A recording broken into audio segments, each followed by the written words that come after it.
I'd like to announce that a quorum is present. The meeting is duly called, and notice of the meeting has been posted in accordance with the Texas Open Meetings Act. The following board members are in attendance: Tracy Miller, Allison Lasson, Catherine Sells, Dr. Buddy Bonner, Angie Cox, Christy Hassett, and Jenny Prosnick. We will now convene into a closed session as authorized by Texas Government Code Section 551, specifically 551.071, 072, and 074. The time is 6:01 p.m.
Here we go. We will now convene into open session. The time is 7 o'clock p.m. Please join us in the Pledge of Allegiance for the Pledge of Allegiance and the Texas flag. I pledge allegiance to the flag of the United States of America and to the republic for which it stands, one nation, under God, indivisible, with liberty and justice for all. Honor the Texas flag. I pledge allegiance to thee, Texas, one state under God, one and indivisible.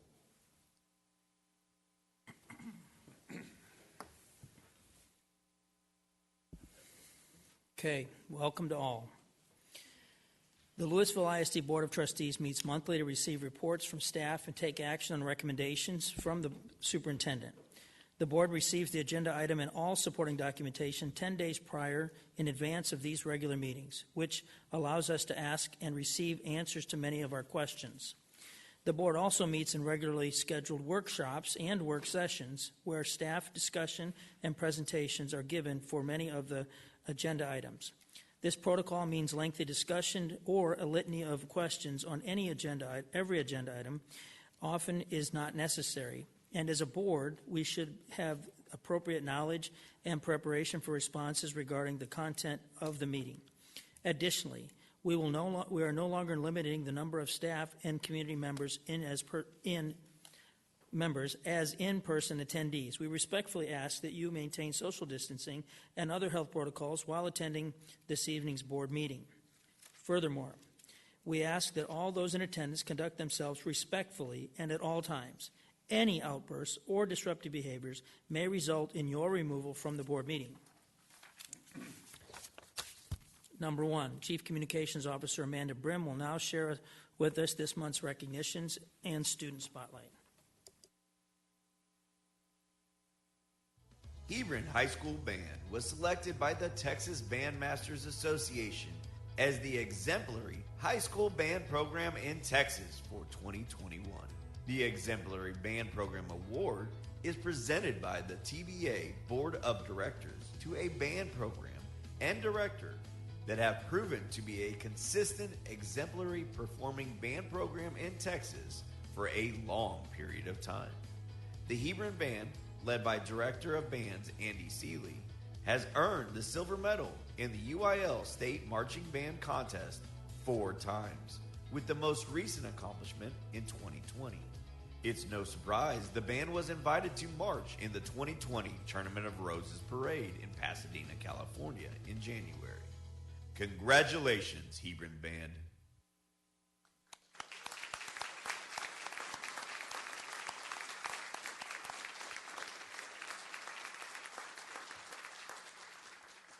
Dr. Rogers and board members, we are so proud to present the Hebron High School Band under the direction of Mr. Seeley and his exceptional staff. The Texas Bandmasters Association Convention selects one program in the state of Texas every year to be honored as the exemplary band program in the state of Texas, and it is no surprise that this exceptional organization was selected for 2021. We are so proud of you all. I'd like to bring up Mr. Seeley, the astounding director of this organization for the last 19 years. Mr. Seeley, congratulations.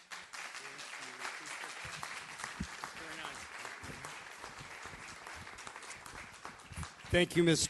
Drinkwater.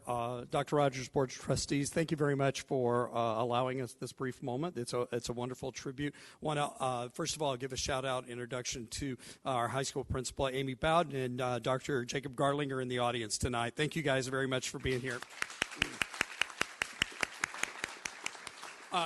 Wanted to introduce the staff members that we brought this evening. First of all, on your far left, this is our newest staff member, Mr. Brock Alsafar, proud LISD graduate. Our Associate Director of Bands, Mr. Travis Pruitt.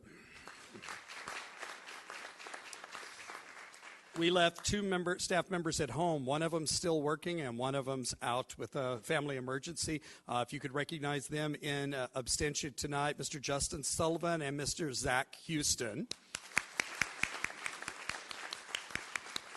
In addition, I brought 5 of our senior officers, again, operating from your left to right. Mr. DeMarco De Leon, an oboe player. Miss Andy San Luis, a French horn player and our senior drum major. Miss Michelle Wada, French horn player. Mr. Giancarlo Lay, also a senior saxophone player. And one of our other drum majors, Miss Megan Ramos, senior flute player. Kids are doing an awful lot of work. We're super proud of them, and thank you for this opportunity to bring them before the board.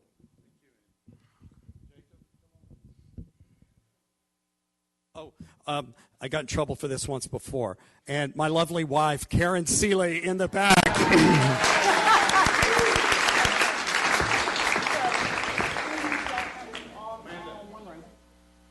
Come on, Karen, come on.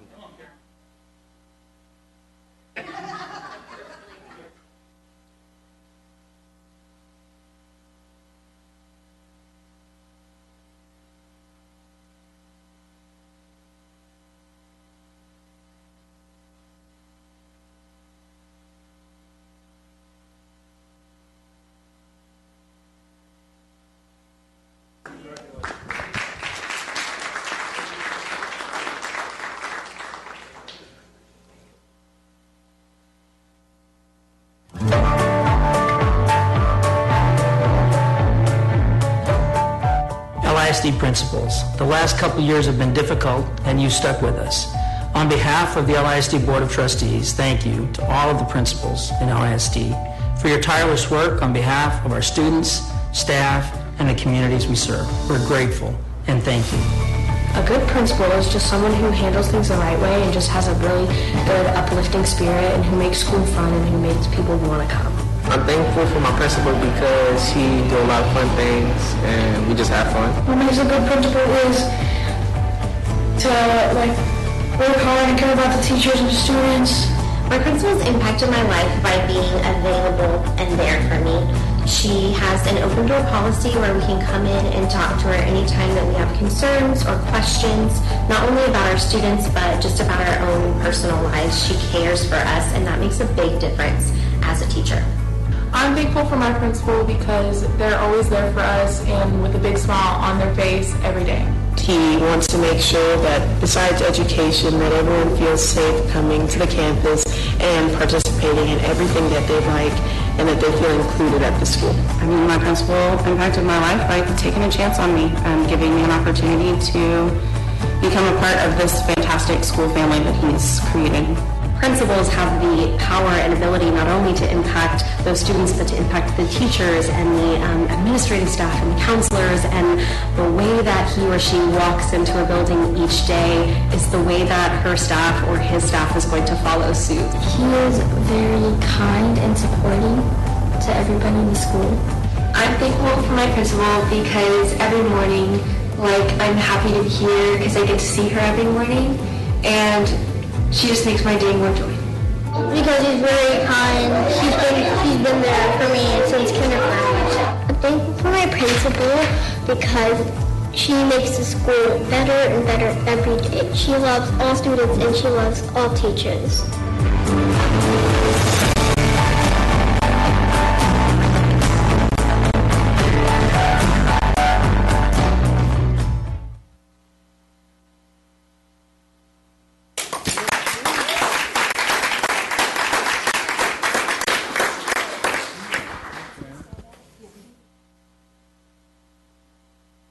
Oh, could we have our principals in the room stand up, please?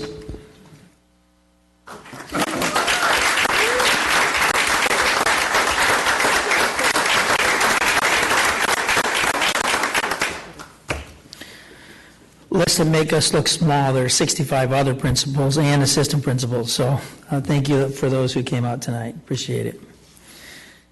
Okay, we're going to enter into the public hearing or open forum. Persons desiring to address the Board of Trustees must fill out a speaker's card. No presentation will exceed 3 minutes. The board cannot deliberate on any subject that is not included in the agenda.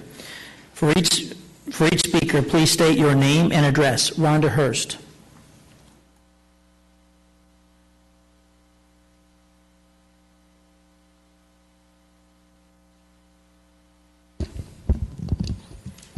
name is Rhonda Hurst. I live at 604 Salmeyer Lane, Highland Village, Texas. Are we bringing Chinese social credit system to LISD? LISD is looking for an app to track students' family status, income, living situation, behavior, and for all kids pre-K to 12. Kids are the new asset for data mining. Do you really want local, state, and federal government to know all about your family, especially when the NSBA and the FBI are targeting parents? Rhythm states it's an innovative curriculum, life-saving, visibility, and paradigm-shifting data in all one simple package, bringing social emotional learning, school-based mental health, and human beings. What does paradigm shift and human being really mean? The tool's been around for only 2 years, from an expert with less than 6 years of experience in the field of family counseling and 2 years at most experience in dealing with school districts. The school district's been using the tool since 2020, when it had only been out for 1 year. Why such a new tool? How many students were in the pilot program? What are the metrics from the trial period? Did the parents know about the tool? Could the parents opt out of the tool? What are the HIPAA protections for children under the care of medical professionals? What training do all the people using the tool have in student behavior science, mental illness, child therapy, special education, family therapy, and social and emotional learning? If people using the app and entering data on the students are not trained properly, how do we know the information's accurate? Do teachers in the following year get to look back at data from the year before? Doesn't that form a prejudice against a student who wants a fresh start for a new year? What is the function of school counselors when of all the training, when the district is going to put all emotional behavior in an app? What other districts are using the tool for how long? What is the school district implementing SEL across the entire student body when SEL was and only is meant for special education? Who has access to the student data? What if parents refuse to provide all medical information because they don't want the tool used? What happens to the data when student graduates or leaves LASD? Who owns the data? Who can make changes to the data? What are the rights of children and parents when the district has surrendered our constitutional rights when signing up for the terms of service? How will the district comply with FERPA when the terms of service does not allow it? Per the Rhythm Terms of Service, as it applies to parents and students as reviewed by a contractual attorney. Release. You hereby release and forever discharge Rhythm from, hereby waive and relinquish each and every past, present, future dispute, claim, controversy, demand, right, obligation, liability, action, and cause of action of every kind and nature that has arisen or arises directly or indirectly out of or that relates directly or indirectly to services. 11.3G, waiver of jury trial. The party hereby waives their constitutional and statutory right to go to court and have a trial in front of the judge or jury. This is time for LASD to either focus on education, freedom, and the American way, or to choose socialism, communism, and Marxism to get federal dollars in exchange for the submission of our children and yourselves. Ask yourself, is it worth this to yourself, to the community, and to the students? Thank you.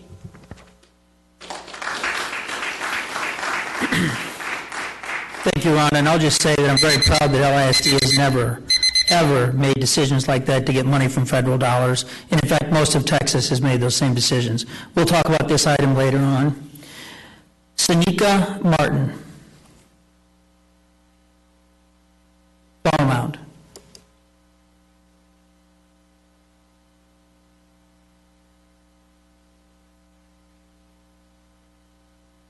Hi.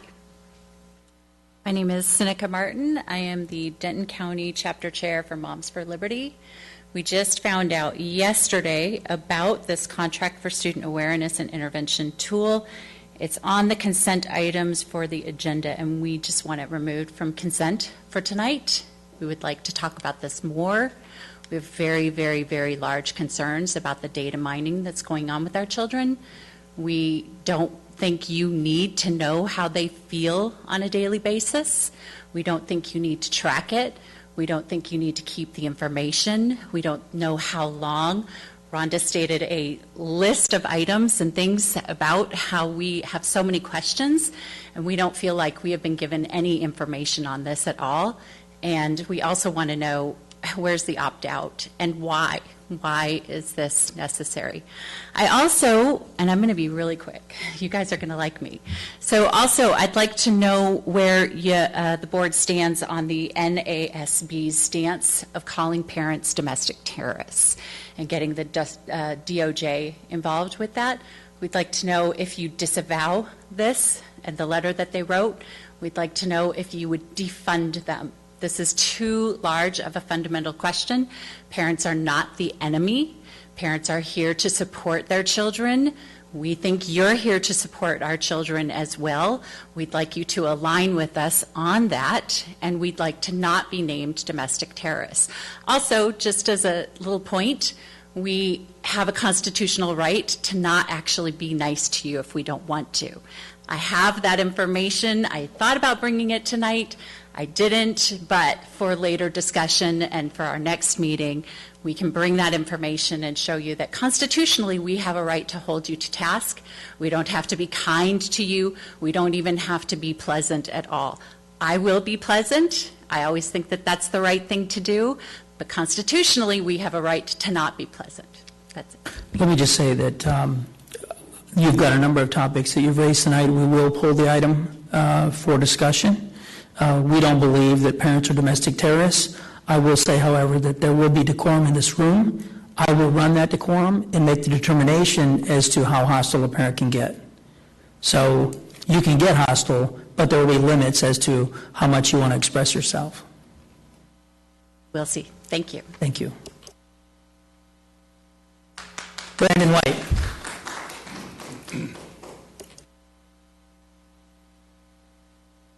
Flower Mound. Good evening, Dr. Rogers, members of the board. My name is Brendan White, and for the past 2 months, I've spoken out against compelling our children to wear face masks. When I first began to voice this view, a common refrain was that mask mandates would never become a concern. Like many of you, I was caught completely off guard when schools all across the nation implemented such policies. I was similarly reassured that vaccine mandates would never be implemented in this country. I now know many who have either lost their job or will soon lose it for refusing to be vaccinated. I was further assured that children in America will never be subjected to vaccine mandates. Then a few weeks ago, California became an early adopter of this very policy. I stand before you today because I will not be caught off guard again. So I'd like to preemptively argue against the forced vaccination of children in LISD. Recently, the CEO of Pfizer suggested that vaccines for 5 to 11-year-olds would be available by Halloween. This comes as they request emergency authorization from the FDA to inject children with their product. My question is, what exactly is the emergency? Last month, I cited from the CDC that children were more likely to lose their lives from the flu or drowning. Is the safety of our children the true motive? Consider that the Moderna annual revenue for 2020 was $0.803 billion, a 1,234% increase from 2019. Moderna revenue for the 12 months ending June 30th, 2021 was $7.019 billion, a 6,515% increase year over year. To put that in perspective, if Moderna was an employee making $100,000 a year in 2019, they would now be making $80,426,755.40 a year. If this topic seems arbitrary or out of place, I'd like to remind the board how much our lives have been radically changed over the last 24 months by authoritarian policies. So to this board, to the citizens, and the parents across LASD, I ask, does forcing a medical therapeutic on the children for something that is statistically less likely to kill them than the flu sound like liberty? Does that sound like justice? Does that sound like something we as a decent society would do to its children? Will this generation be known as the one who compromised freedom for the comforts of ideological norms, no matter how egregious those norms were? Or will we recognize that for every man and woman on this earth, death comes sooner or later, and far better to risk facing fearful odds than to die old, full of regret, and having abandoned all hope of liberty and justice? Thank you.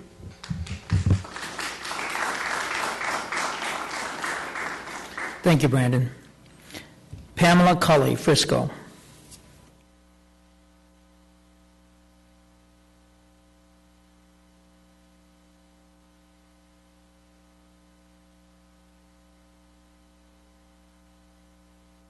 Good evening. My name is Pamela Cully, and I live at 3520 Vanguard Drive in Frisco. I'm also an in-district mother. I learned of a board agenda item last night entitled Contract for Student Awareness and Intervention Tool. The name of the program in that consent item is called the Rhythm app. I sent you all an email today on this topic. My child was used in this experimental program last year without my consent. I am before you today to ask for all of that data that was collected to be sent to me and then destroyed by the vendor and released from all servers. You all have signed up for this position, and it is your duty to fully research each decision you are making for our children and this community on our behalf. I am asking you to do a better job with this responsibility. The Rhythm app's purpose is data mining every child in LISD.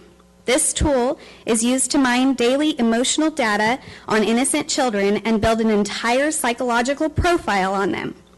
The psychological profile and all associated data has a potential to stay attached to them for their lifetime. This tool will have enough childhood data to know exactly how to manipulate that individual indefinitely. Psychological profiles have been being built on adults for various reasons for a long time. Just look how easily our society is now manipulated. And now you want to do the same to our children and at a much more in-depth level. By allowing this tool into our schools, you are directly participating in harming the futures of every student that attends LISD. This also leads to profiling and segregating children into different classifications. If you want to know how a child is doing, ask them in a conversation. A good teacher would take note of their daily behaviors in class. They do not need to be signed up to have their personal feelings entered into a database for a big tech billionaires to use to manipulate them and harm them as their lives continue throughout time. I am begging you to do your homework and find out exactly what you are participating in and say no. This decision affects the entire lifetime of these students. Watching a 30-minute sales pitch presentation from Rhythm that is specifically designed to manipulate you into saying yes to this should not be considered your research. I implore you to not allow the Rhythm app to continue to be used in any LISD schools. The future of these students is depending on the board. Please do not approve the Rhythm app to be a part of the LISD school day. Thank you.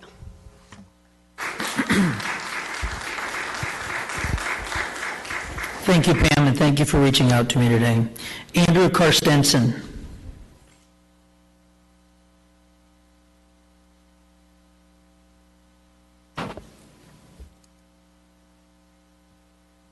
Morning, board, or good afternoon, board.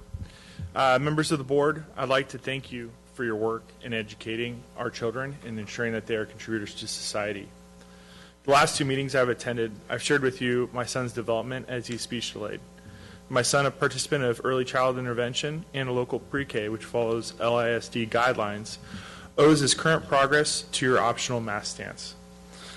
It has helped him learn how to formulate certain sounds in a few single-syllable words over the last month.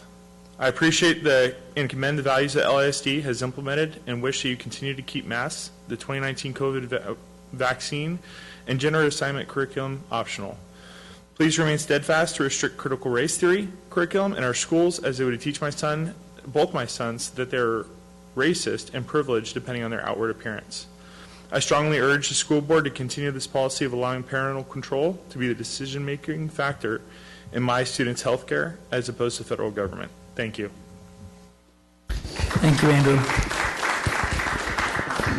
We fully intend to comply with the governor's orders that came out last week on mandatory vaccines, and certainly have made our position clear on critical race theory. Angela Kochber?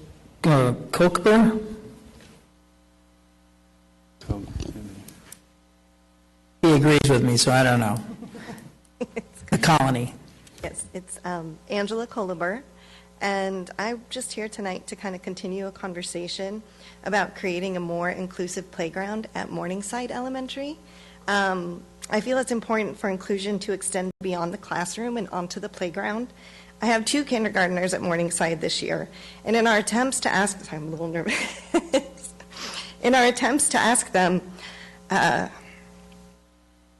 about their days and get any sort of glimpse into the life of a kindergartner, we were only told about lunch and recess.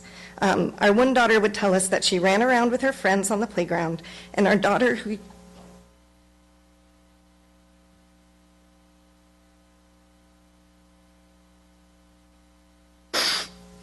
sorry, close to my heart.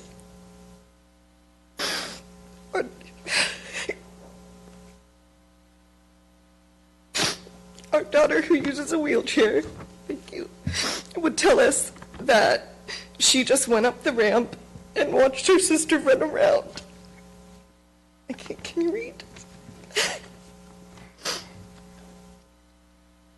Needless to say, this is not what a parent wants to hear, and so I'm making it my mission to try to get an inclusive playground for Morningside. I would like to take a moment and point out that I did say inclusive and not accessible, and point out the difference. Accessible basically means that the playground can be entered or reached without challenge. Inclusive means ensuring that children feel they belong.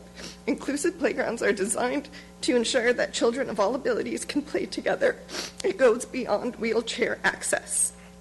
And this was totally within 3 minutes before I started crying. So let's talk about Morningside. From previous conversations with the principal, it turns out that Morningside is actually the school that children would be routed to if their home school cannot accommodate their needs, whether that be physical or otherwise. To me, this means Morningside should be ahead of the curve in all aspects of inclusion, and that includes the playground. Current status of the playground is perhaps accessible to some extent, but not terribly inclusive. The ground is covered in mulch. If this is EWF, it is ADA compliant as long as it is regularly maintained, but any wheelchair user or person with mobility issues is shocked when they are told that EWF is compliant. There are 2 ADA swings at the end of the swing set, and the actual playground equipment does have a ramp to get up, but then not much to do once you are up there. This playground could be so much more. It could be inclusive. I've been communicating with Lori. I'm excited to meet her. Sorry for crying. And she has been very helpful, and she recently gave me an update last week about some changes that were in the works and some future plans. While these changes are improvements, they ultimately only make certain areas of the playground more accessible and do not create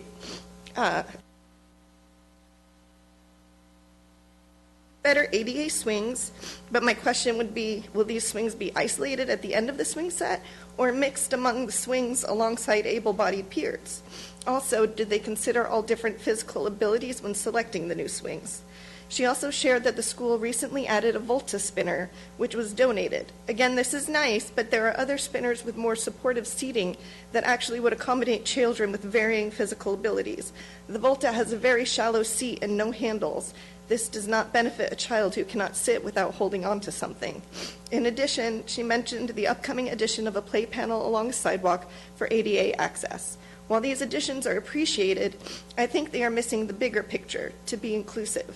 It's true there will now be 3 aspects of the whole playground that will be accessible and ADA compliant, but all 3 of these solutions still limit what the child with disabilities can do. Let us not limit children with disabilities to the sidelines or tell them you can only play here, here, or here because of your differences. Let's give them the same opportunities as every other child at the school and create a space that goes above and beyond just being ADA compliant and engages our children alongside their peers in a truly inclusive environment. Lori, thank you. Thank you for the extra time. You bet, thank you. And if you could continue to work with Lori, she'll bring any objections forward, work with facilities, any recommendations if they need the board, Dr. Rogers will bring those forward. So you're in very good hands with Lori. So continue to work with her and see what we can get done. Thank you.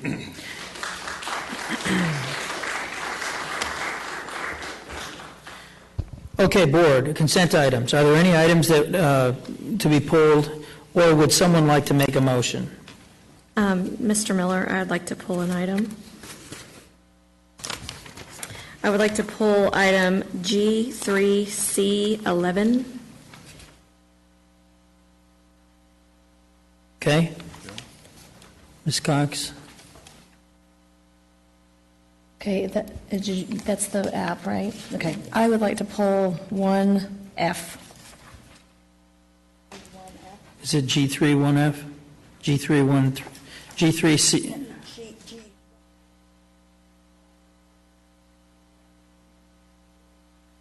Okay. Do you have any? Okay. Jenny, do you have any? Buddy? Okay, none for me. Would you make a motion, please? Yes, be glad to. I move that the board approve the consent agenda except for GC or G6C11. No, G3. Oh, G3. G3, C11, and G1F. Yes. Second. Second. Ms. Lasan. Any discussion? All in favor say aye. Aye. Aye. Any opposed? Motion passes 7-0. Okay, on the first item, G.3.C.11, Ms. Lasan. Thank you, Mr. Miller. I had some constituents reach out to me today about this item, the Rhythm app, and I think that part of it is they are not privy to some of the extra explanations that we have had from staff. So at this time, I have already asked Dr. Rogers about this to give a brief explanation of how it is used, what it looks like, how much data is collected, and what is done with the data. Yeah, thank you, Ms. Lasan. I'm going to actually turn it over to Dr. Rapp and possibly ask Ms. Crow to come forward. I do want to make it clear, Board, and I know you're aware of this, that anytime we enter into any type of agreement with any third party, we have what's called a data sharing agreement. And we're actually one of the leaders in that, actually thanks to the work of Mr. Colbeck and a group that he put together statewide about making sure about what happens with data, and because it's absolutely a legitimate concern about what happens to student data. But I'm going to let you explain, and maybe Manya a little more about the app. Yeah, I think if Ms. Crow will come on up and we'll talk about this together, that this app was reviewed as part of the SHAC's look last year, and of course we talked about the SHAC update at the board work session, that the SHAC was tasked with looking at products for student mental health and well-being and how to support our students and know where they are in terms of their mental health as they're coming to school. We've talked a lot about with COVID that knowing where students are and being able to respond to that is important. So the SHAC looked at all of the resources that we use, and this was one of those that they considered. We do have that data sharing agreement with them. No data is backed up, and neither LISD nor the company keeps a copy of the data. The data is not used in order to group students. The data is used to provide a check-in on students, and then campus administrators can respond to that check-in appropriately if a student is in need. And I'll let Ms. Crow speak to. Yeah. Let me jump in for a second, Dr. Rapp. Can you just briefly explain what the SHAC is and the membership and all of that? So the SHAC is the School Health Advisory Committee, and of course that membership was before you this evening for that committee that looks at the not only just mental health and wellness of our children, but overall physical health. So they tackle issues.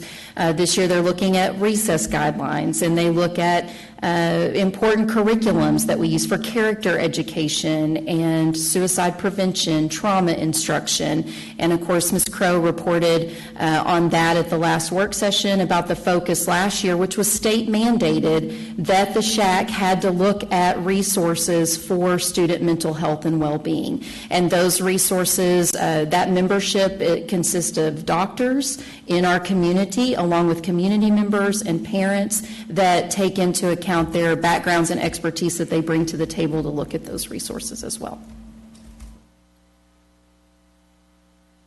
So if Ms. Crow could just speak to, you work with the counselors and campus administrators on the use of this data and how we use it to check in on kids. And so if you'll just speak to that for a second. I sure will. Good evening. The mention was made that we don't need to know how the children are feeling, and I have to respectfully disagree with that. We know that if our children are not feeling at their best, if they're hungry, if they're sad, if they're dealing with things at home that they don't understand and don't know how to process, they are not going to learn. And so we feel very strongly that we want to be a part of the whole child experience, the whole child support, and so that is what we are here to do. And I can tell you, as a former classroom teacher, a certified school counselor, and as a licensed professional therapist, I know what we are looking for in an app, and we absolutely feel strongly that Rhythm is one that helps us to glean where our kids are coming from. They are not at all required to do it. Each student has that opportunity when their teacher says it's time to get in rhythm. They have the opportunity to answer those emoji questions and discern whether or not they want to watch the video that comes with it. We've had lots of positive feedback from our teachers who are saying, I now understand what maybe I thought was misbehavior was hunger. And what a disservice we would be doing to our children if we were to miss something like that. So positive feedback from our students, positive feedback from our principals, who also have the opportunity to have their teachers check in if they want to, and have now been able to find a level of support for their teachers that they didn't know that they needed. And especially coming off the pandemic, we certainly know that our adults have just as much of a need of support as our kids do. The final thing I would add on to what she shared, and that's the state mandated pieces that we talk about.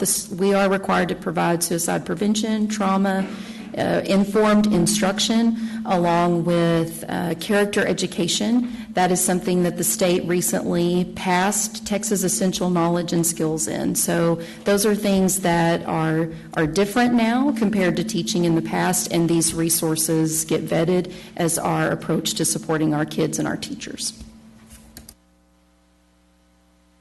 The only other thing I would add is, so today, so first of all, both of my kids, all you know this, are in the district and, participate in all of these things. And it is something that I feel comfortable with because I have seen it. Today we got the questions, and I don't see a problem with us sharing what those questions look like, because really they're just literally short questions with about 8 different emojis, and you touch an emoji. I understand the concern for sure of some parents, and I certainly wouldn't want my kids, emotional data out there either. However, I think that this is pretty benign, and that's where I am with this particular issue. However, I think that Mrs. Crow would be happy to answer questions. This is not something that we are trying to do under the radar. We are strictly trying to help kids. I want everyone to understand that while we do have kids who have happy, healthy homes, we have a great number of them that don't. And we have to take care of those kids just as well as those that do have, good home environments. So, there. Mr. Kobach, could you maybe provide a little clarification about data sharing agreement and sort of what that entails? And I know you were very instrumental, in trying to get all that going with the state. The data, it's actually a data privacy agreement. It started off term sharing, but it's more about the maintaining the integrity of privacy. So in that particular agreement, it talks about ownership of the data, which keeps LISD as the owner of the data. There's terms in there for deleting the data, making the request to dispose of data, so it keeps us in control of the data, which is actually, it's a requirement outside of, Texas. It's a FERPA federal requirement as well. So it really follows a lot of the language tied to state and federal data privacy requirements, puts it front and center with the vendor, but it keeps us in maintenance of that data. One last thing I want to jump in that I do have that some of you may not be aware if you didn't attend the last workshop. We are sitting in the presence of the nationally recognized CTO he's the best CTO in the nation. I just can't express to you enough what a good job and how ahead of the curve LISD is with our technology, and not only just the technology that you see on the iPad, but all the stuff that goes behind. It's Cybersecurity Awareness Month, and they have been putting out all kinds of stuff. So really, they are on it. I just want to assure people of that as well. One other piece I want to add too is to let you know there is parent previews for anything that we offer to our students, and so there is a Rhythm parent package as well that any family is able to reach out to their campus counselor and they'd be happy to talk through them with it. And Ms. Crow, would it make sense, given some of the concerns from parents, that maybe we, put this out front and make it real clear? I mean, if parents want to opt out, or, just try to set something up to make it clear that that's absolutely tell a little more of the story behind it, where folks, have a better understanding. No problem at all. Ms. Crow, could you just kind of walk us through what this looks like in an actual classroom? When is this application used? Kind of what does that look like? So when kids enter the classroom, you've got that first 2 or 3 minutes while the teacher's taking attendance, and he or she might tell them, okay, guys, jump on your iPads and get in rhythm, at which point they take a couple of minutes to go through those 5 emoji-based questions, watch the video if they choose to, and they're done. Yeah, and so if you're in a classroom, a kindergarten through 5th grade classroom, 22 kids in there, how much time are we spending on this? Less than 5 minutes. And what would it look like if a teacher went around and interviewed each student in that classroom as far as how are you doing today, et cetera? What kind of time commitment would we be committing to there? Much, much greater than 5 minutes. So is this as much as anything else an efficiency issue? Certainly is, because if the kids that are doing fine, those kids that really need the support, we're going to know how to target those quickly and efficiently and provide the support they need. Okay. I've got some other questions, but I know my colleagues probably do as well. Mr. Colbeck, could you please clarify what we do with the data since we own the data? I'm going to turn that over to Ms. Crow. I mean, it's the process of entering the data. It's a matter of using the data in meaningful ways to help make guided decisions. So, for example, Ms. Prosnick, a student who might say a couple of days in a row that they are hungry, then we would connect them with the counselor and social worker to ensure they have the resources they need. Or if a student said that I am very sleepy or I'm distracted, then we're able to jump in and say, okay, should you get a referral to the counselor? Should you I change your seat in the class because you need whatever those accommodations may be? It allows us to do those very targeted interventions based on them sharing with us what their needs are. Great information. My question wasn't clear. What do we do with the stored data? Do we store it? How long do we store it? That's my question. Yeah, this is a hosted solution, so we do not store the data. However, in the data privacy agreement, I should have said this earlier, not only do we maintain the ownership of the data, even though we don't store it here, in that agreement it also restricts the vendor from doing anything with the data. It's illegal to sell the data, target. It talks about the importance of de-identifying data for the purpose of even developing their product. So it's very, very clear on how that data can be used. And in fact, even in previous legislative session, it's against the law for a vendor to actually do that with student data in Texas. And that's clearly written out in that agreement. And Mr. Kovac, we're not just talking about the Rhythm app. I mean, we enter into these data privacy agreements with It's our standard for any type of application or service in which data is part of that service. Thank you.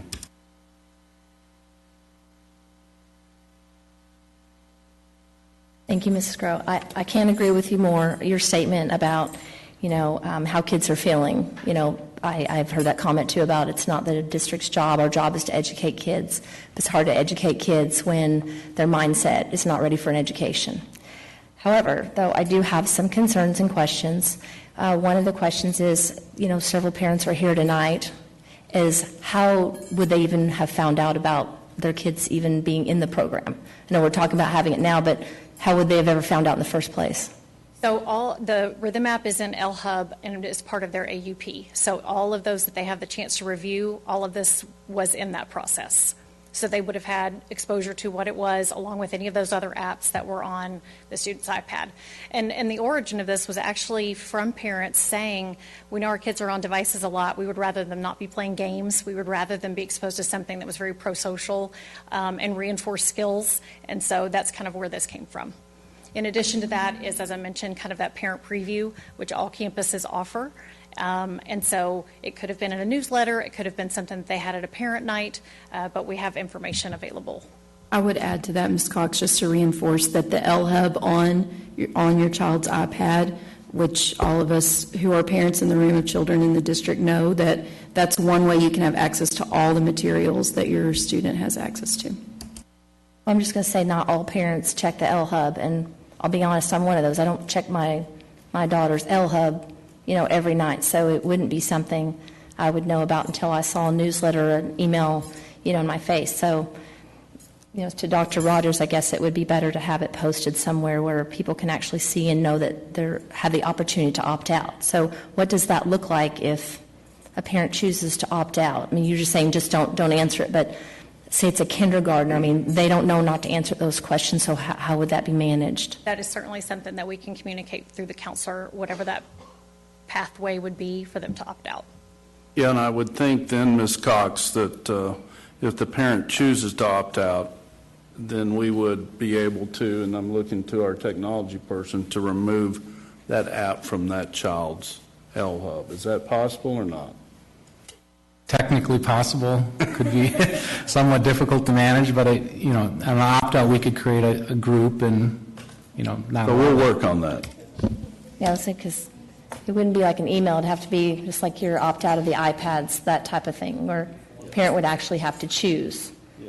Yeah, well, I can just say I'm very on the fence about this, and I was before. As I said, nothing's better than a person, but, to Dr. Bonner, there's no opportunity to screen every child with the teacher, but, we always teach our kids, see something, say something, and, I would think that, would hope that if you see a child, in despair or something, that you would kind of question or know something's going on. So I'm not sure that an app really gives that true data or tells that. And I can tell you from my daughter's experience, she doesn't do it. And I asked her, are you doing the app? And she said, I check the boxes to be done and, don't really watch the video. So I would really love to know a percentage of how many kids really actually do follow through with the app and how many do not. I assure you, anyone that saw a kid in distress would absolutely lean in to that to make sure they were supported. I think where this helps us is there are many kids that you would never know.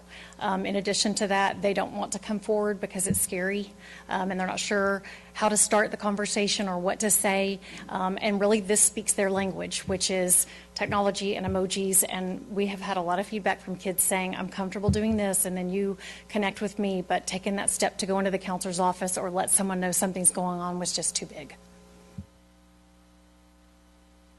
Just a couple of follow-up. I heard you talk earlier about this application going through the SHAC committee, correct? Correct. And what's the parent representation on that group? Pretty significant. I would say a third to a fourth. And we have medical professionals on that group as well, correct? Correct. Counselors and then others, district staff. Correct. Who'd I miss? Anybody? Teachers and principals. Okay. And then the other question I wanted to address with you, may I address one more? A little bit of a soapbox moment here for a second. We have children in Lewisville ISD that come to school ready to learn, prepared, well-fed, emotionally stable, et cetera. We also have a great number of them that suffer trauma every day, physical abuse, sexual abuse, verbal abuse, poverty, many, many things that traumatize students. And to your point a moment ago, if a student is reticent on those matters, we don't have a means to know that.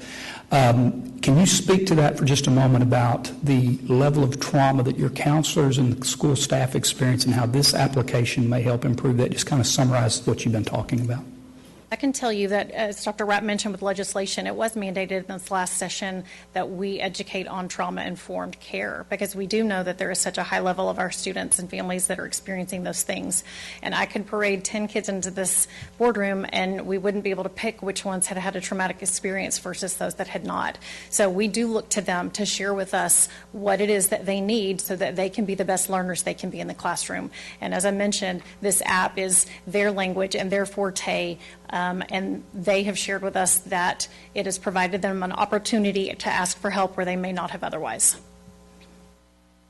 Thank you. Thank you, Dr. Bonner. Thank you, Ms. Crow. I would like to make a few comments on this. I think, first of all, the priorities for us to respond to parents this evening or that have emailed us would be parents of LISD students. I think that should be our number one priority. Second thing is, we saw this in 2014 and 2015 under the Obama administration, that everything that came out that was new, everything that was different was put in the bucket of Common Core state standards. And often it was just not true that things like social emotional learning and data mining were being done by Arnie Duncan or David Coleman. But they were attributed to districts as a universal solution, that universally districts were mining data. And I would remind everyone that not only do we not mine data then, we're not mining it now. So a good way to approach us would be, how are you using the data? Are you using it outside of LISDU? Do you restrict it in any way? Those are maybe a more emotional, intelligent approach to asking LISD how we use this. The second thing I'd say is, I think it is naive to think that a teacher doesn't walk in the morning and ask how Tracy's doing. I think it's naive to think that a parent doesn't expect that that same teacher asks, how's Tracy doing? That if Tracy's not doing well for 4 or 5 days, that teacher would reach out to the parent and say, you know, he's been off. And you know what that is? Social emotional learning. And so what has happened is the conservatives, which many of us are, have taken and captured this and put it into a bucket that it's not. Social emotional learning for our kids is very, very important. It's not social emotional learning in the context of CRT or other things. It's social emotional learning for the benefit of understanding that if kids come to school hungry, tired, sick, scared, or at their school and they're not there present, we need mechanisms to try and find out what to do with it. That informal data gathered by a teacher on how Tracy's doing is often written down in a notebook. Nobody ever asks what we do with that data. And we use that data to see how Tracy tracks over time. And I'm just offering that we need to be careful after the Sunday news shows come out and after we see what happens with the Attorney General, that we take a step back and we look at our leadership in LISD, who's always been very open and transparent, and we provide them an opportunity to answer the questions effectively and thoroughly. And I think that's what we've done here tonight by pulling this item. The other thing I'd recommend is look at the people who are on the shack. There are parents that are in the role of a parent. There are also people who are medical professionals that have very, very, very deep understanding in child psychiatry and other things, pediatric psychiatry, et cetera, that we don't have within the district that we used in these decisions because they're experts in it. And so there's a lot more to what goes into a tool like this coming out. Hey, it's got some attention. We're going to address those questions appropriately and to the right people as appropriate. But just know that the best thing to do is to ask us respectfully, how are you using the data? Rather than assume that we're a part of a big system that is mining data and selling data of LISD students. It never has been the case, and it never will be the case. And we heard that from Brian tonight. So thank you for your work on this. I trust this item will get approved. Thank you, Mr. Miller. And I'd just say also, just to remind folks, the SHAC meetings are open meetings, so anyone in this room or anyone listening can absolutely attend those. And, you know, not everyone knows me or knows everyone at the dais, but, I mean, we are very conservative. We all had children in this district. And we're not going to allow for our children's data to be shared or used by some company. So I just, you know, but I appreciate the work Monya's done, Brian. So anyway. Thank you. We have a motion. Ms. Lasson, would you like to make the motion? I move that the board approve consent agenda item G3C11 as recommended by administration. Second by Ms. Hassett. Any discussion? All in favor say aye. Aye. Any opposed? Motion passes 6-1.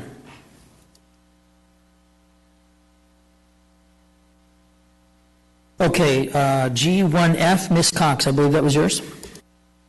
Can we make a motion or to have a discussion on it? Sure. Okay. I move to approve, consider G1F, consider approval of class size waivers. Second by Ms. Prosnick.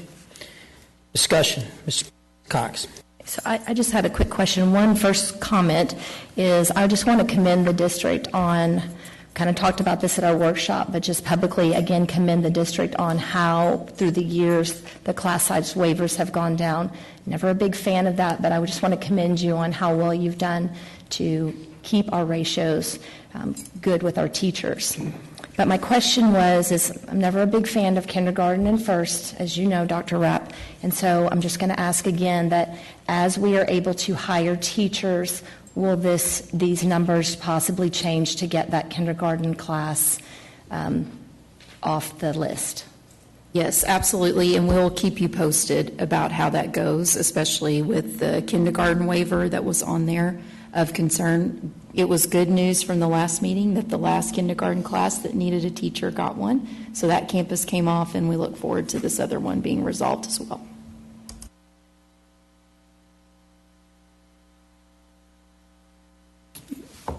Ms.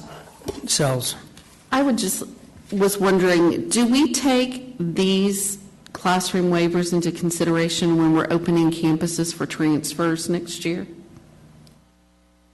Yes, so we work all spring to coordinate, and Rebecca Clark and Mr. Kosh are a part of that as well, along with the school chiefs, in terms of looking at staffing and classroom capacities with the staffing and how many transfers can be allowed, and allowing space for new move-ins, and taking that into account in terms of how many transfers are granted also. So we work all spring and summer long, and even early into the fall regarding those types of items. Okay, thank you. You're welcome. Jenny, Ms. Prosnick. Yes, in the past, the board has also been notified when we have needed a waiver beyond this point. This is the point where we're legally obligated. Well, is that going to be the case as well this year? Yes, we will absolutely continue that process. Thank you. Thank you very much. You're welcome.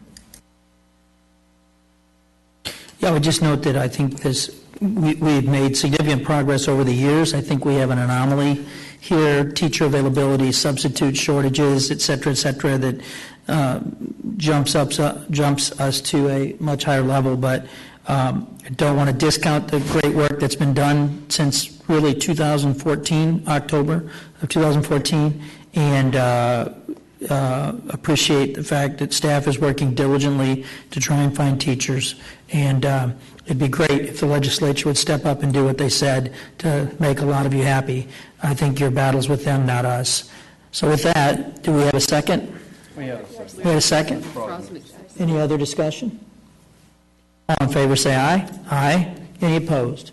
Motion passes 7-0.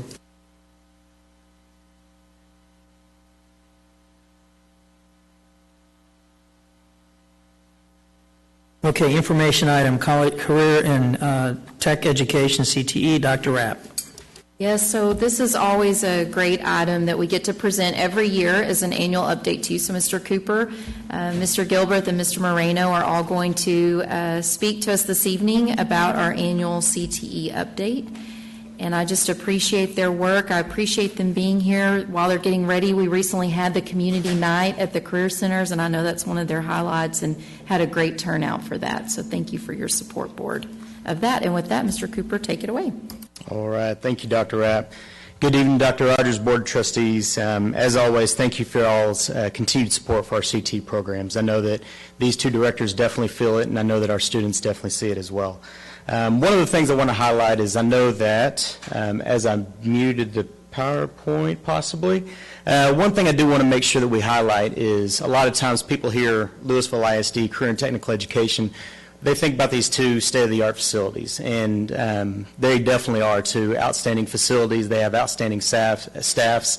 But one thing I wanted to make sure that we point out is just under 75% of our teachers are actually at our main campuses, at our high schools and our middle schools. So even though we have outstanding CT programs at the 2 career centers, we also have them at the high schools as well with a lot of offerings. So just want to make sure I pointed that out, as well as just a little bit of the courses that we offer there. I know a lot of times when the community doesn't realize what all we have, we want to make sure that we see that you don't always have to get on the bus and go to these career centers. We're CTE for the whole district. So, and if community or any of you ever want to see what we do offer on the individual campuses, we do have on our website, lisd.net/CTE, we do have a campus offerings page where we update these every year. You can see what specifically is being offered at each of our high schools. So I just wanted to make sure that was pointed out. But speaking of our 2 outstanding career centers, just a couple of things, then I'll let each of these directors speak on their respective campuses. We did have our spring open house this year. Something we did different this year than we've ever done before is we really highlighted this to our 8th graders with the help of our middle school principals. Last year, unfortunately, those were 7th graders that weren't able to tour our career centers. So we were trying to figure out how do we figure out a way to catch up those students to really see the opportunities that are available, but also understand the constraints that we have without limiting and impacting the instruction that we have at the career centers.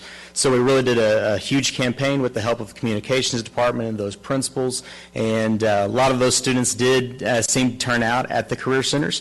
Next year we are going to actually be able to track numbers better. That was something that was unfortunately an afterthought this year, but we do have our spring community night set up for the career centers February 3rd from 5:30 to 7 p.m. So we'll be sure to do another promotional campaign for that. And fortunately, all 7th grade tours have resumed to our career centers.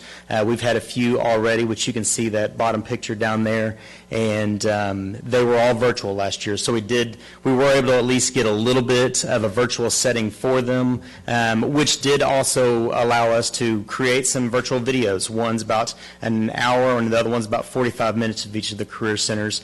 And we put together this bit.ly/techinfo, which is a continuing living document that shows the offerings that are at these career centers. So with that, I'm going to go ahead and bring up Mr. Marino to talk about Tech East.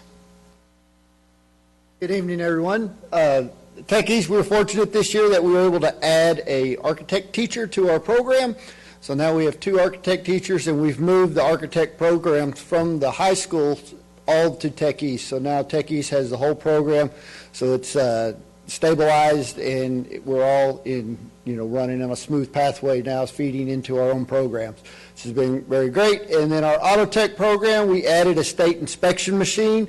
So we're looking forward to this spring. We're going to have some practicum level students that will be of the proper age so they can become certified by our instructor. So then we'll be able to start offering state inspections for district vehicles, and then our students will also be able to add the state inspection license into their resume as they're out looking for jobs, and as they move on with their career beyond our program, they will have that certification as well, which that is a area of high demand. And then we've made an adjustment to our cosmetology program at Tech East. We're piloting it. We started this process last year by moving all of our juniors into the morning and our seniors into the afternoon. And we did that so that we can try to bring in sophomores. So this year we will start sophomores in the spring. What we saw at Tech East over the last few years is that we were losing some students their senior year because they needed to take other classes or they wanted to graduate early, so they would stop in their junior year, they wouldn't come back. So we're trying to move that back by starting them in their spring of their sophomore year. Now they'll complete the program in the fall of their senior year, thereby allowing that spring semester of their senior year, if they need to take another class or if they choose to graduate early, they can move on. So this spring we'll have our first group of sophomores. So we're still rolling it out, so it'll still be another year or two before we see the results of this. But so far the adjustment has been very beneficial on our program. And then the other thing we'd like to notice is that Carrie Nathan, who is our engineering teacher, she is a Tech Titans finalist for the Future High School Level Award, and that award will be announced in January. So we're very proud of her and the work she's been doing with our engineering and STEM program at Tech East. Now I'm going to turn it over to Mr. Gilbreth to talk about Tech West. Good evening. So, one of the things that we're doing this year that we started was we've created a special ed horticulture partnership with students from LHS. So we've got a small group of kids that come over in the afternoons with us, and they're one of the best parts of my day. They get off the bus, they say hello, they're just smiling from ear to ear.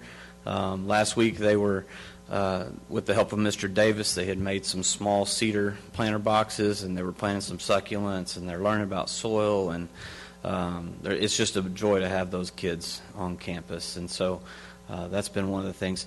At Tech West, as most of y'all know, we've hosted some events on campus. We have a phenomenal staff that does a really good job.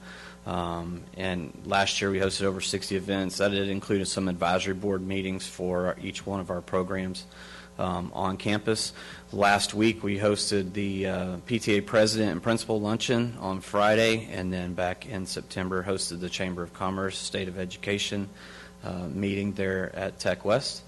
We have a college and career fair planned for next week where we're inviting post-secondary institutions as well as some of our business partners to come and visit with our students. And one of our goals this year is to increase CTSO involvement. I had a meeting with some folks from Skills USA today on campus about getting more involvement in that extracurricular for our students, and have a lot of interest from some of our staff in creating those opportunities for our students. So thank you. And I appreciate both of these guys, what they do with their campuses. They take on large roles with advisory boards and partnerships and all of those different things that encumbers what more than what just a principal does. They do an outstanding job, and their passion for CTE is definitely evident. So looking at 2020-21 in review, we do have some highlights that we definitely, I love these opportunities to be able to look back, and you just kind of go sometimes, you don't really reflect back on some of the work. So these updates are always nice, just to kind of sit and see what all we actually did. So due to us banking minutes last year, and fortunately not having to use any of those, we did end the school year early. So I know one of the requests was making sure that we had a place and a home for a lot of those students. So one thing that we were charged with, and we were able to do, was May 24th through 26th, we had over 650 middle school students go through 9 different rotations throughout a 3-day career exploration camp. This was both at Tech West and at Tech East, and all students went through business or entrepreneurship and nutrition and computer science, audio video productions, and then they also went through various other programs depending on teacher availability for the camp. So they didn't get to pick their sessions. They basically went through the same rotation as everybody. So we had a lot of neat feedback from that. We had 36 teachers total that worked with us at the camp, as well as an additional 8 to 9 people for support staff on that. And it seemed like it was an extreme success, and I'll give you a couple of quotes in a minute. Something else we did actually last week, as spring enrollment is going through as far as course registration, and then through the spring they'll be registering for next year's. I reached out to those 7th and 8th grade students that participated and reminded them just kind of a reflection of what they saw at some of those middle school camps. So I've spoke to a few middle school classes as well, and a few of the students raised their hands and talked about being at the career exploration camp. So I really think this was a large success for us. Just a few of the quotes. I did put one parent quote on here, but also 2 teacher quotes. I'm not going to read those all. I know you have access to this, but I love hearing from the parents, but I think it's really neat to be able to hear from the parents, but also the employees that work the camp and say, this was refreshing. This was something that that they felt was an extreme success and worth their time. We did pay them for it, which I'm sure that helped as well, but you wanted them to be able to enjoy that. And after a long year, long school year, and continuing for another 3 days, and still be able to find that passion, that was really rewarding on our end. So this was a fun opportunity to be able to pull off. So obviously every year in CTE, a big number for us is going to be looking at our CTE certifications. Last year we reported over 1,989 certifications. 878 students earned at least one certification, which is included in that 1989. 310 certifications were earned at those main high school campuses. So once again, we talk about the opportunities there. We still have certification opportunities as well. Of the 1,989, we also had 884 IBC qualifying certifications earned, which does count for CCMR. So we wanted to make sure to highlight those, but as well as some other certifications that are not on the CCMR list, which I will address in just a minute. But our AWS, our first aid, Heart Saver, all of those things, things that our industry advisory boards have given us feedback that they want to make sure that these students are still earning, as well as our forklift certification, Texas food handlers, and things like that. All of our hospitality students that have served the events they have to go through the Texas food handlers before they can even serve at any of those events. So really neat opportunities available at all those courses. Mr. Yes, sir. Can you make sure people understand what IBC stands for? Yes, sir. Sorry I know about what it that. stands for, but we like acronyms in education, and we forget that they're acronyms sometimes, like CTE, Career and Technical Education. IBC is industry-based certification. Those are the specific list of certifications that are on the CCMR accountability, which is college, career, and military readiness. So the only way currently for a student to qualify for for 1 point for the career aspect of CCMR is by passing one of these industry-based certifications in grades 9 through 12. So that's one of the things that helps our rating as a school district for A through F. There is no other acronym for A through F. It's just A through F. So these are also new reported certifications in 2020-21. The bold with the asterisk does mean that they're on that IBC list. So that is obviously something we want to make sure that we're looking at that list, seeing where we can embed these inside of our programs. We're not only going to tie to that list, we're going to do the certifications that are best for these students, whether they're on the list or not. But we are going to take a first look at those and make sure we're properly eliminating if we are. So those are the ones that are highlighted here. So not included in these certifications, our auto tech program, which Mr. Emery is here, our level 2 auto tech teacher. They had 1,750 certifications that are not reported in that 1,989. So these are industry specific certifications through Ford, AC Delco, Mercedes. They do an outstanding job of getting a vast majority of all of these. So some of these are quicker to earn, some of these take a little bit longer, but I did want to make sure we highlighted those, but I didn't want to throw them in and look like we're inflating numbers. I wanted to give you as transparent numbers as we could. And we also in various programs have 96 precision benchmark exams. That just kind of shows where students start the year and where they end. So speaking of that list of IBCs, right now they did increase it 2 years ago from 73 to 222, I believe. They are currently going through that process right now, vetting more certifications. Over 900 unique certifications are currently under review. We did have some of our teachers and advisory board members did submit some of these to be considered. So some that we're currently offering could end up being approved and added to that list. If they're added to that list, that will be finalized in the spring, and they will be ready for implementation August of 2022. So next fall, we could see another increase in that list. So one big topic last year at our board meeting and our update was CTE partnerships. And I know that one of y'all had the question, or multiple of y'all had the questions, how do we point people to where they can get involved? So leaving that meeting, we started sketching out what a website would look like for this, and we launched a webpage, lisd.net/CTE partnerships, to allow people to show these are our advisory boards, these are ways that you can get involved and things like that. We update them with dates as they are coming. So that is a place that y'all can definitely, anytime y'all are speaking with community members and they want to get involved in one of our programs, you point them here and we can absolutely get them to the right person. As well as an industry partnership inquiry form. We have some cards as well, but this is an online piece where we can just send them and then the email comes to us and we can reach back out to them. We love the industry expertise. I was at one of our cosmetology advisory boards today over at Tech East, and it's really neat just hearing just the feedback and everything that they provide for our students. So what's ahead for this year, 2021-22?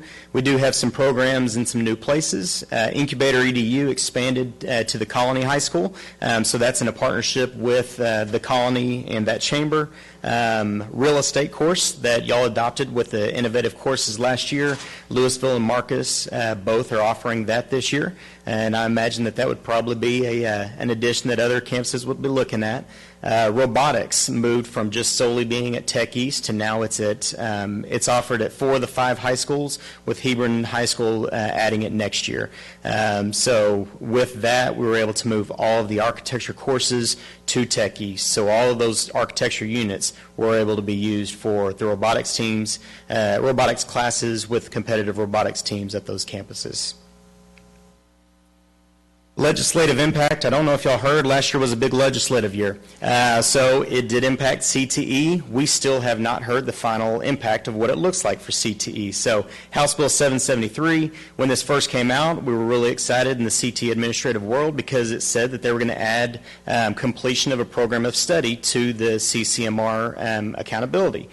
Well, when everything started getting written up, it turns out that they're trying to make it as pass an industry-based certification and program of study completion, not or program of study completion, which would make it a lot more challenging for a student to be career ready in CCMR. Donna McKeffin, she's the Waco ISD CT director. She's actually on the board for the 2022 Advisory Council Committee. I've been talking with her and reached out and said, did we have any update from the last September 27th meeting? She said it was not on the agenda. They do have another meeting October 27th, I believe, or 28th, and they're hoping to put it on there. So we have submitted our feedback. We've also sent it over to Mr. Sheehan to make sure that he's aware of it.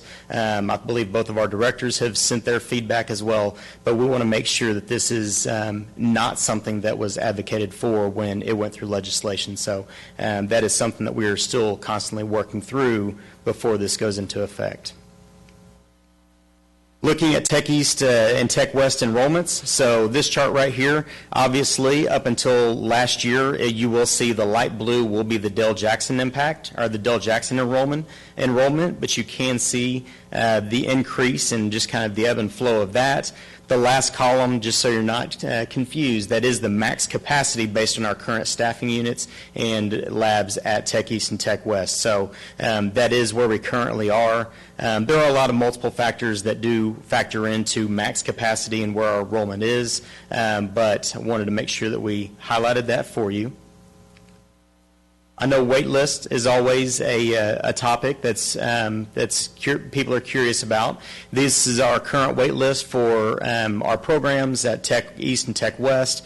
Welding is consistently being a popular program for our students. Collision repair with the new lab has really drawn up a lot of interest, and as always, our automotive technology continues to be a main point of impact. So that, along with our graphic design and animation courses, so you can see the rest of those numbers there. Those are wait lists that we always look at and just see how can we foster these and place some of these students in some other programs and where it might be a great fit. And one of the last things, our CT program guide, we brought this before you 2 years ago. We wanted to make sure that we had an evaluation tool for all of our administrators at the main campuses, but as well as the tech centers. So we had a board come together with teachers, administrators, and we created this document to make sure that we were meeting the needs for the 4 cornerstones for our district in various areas.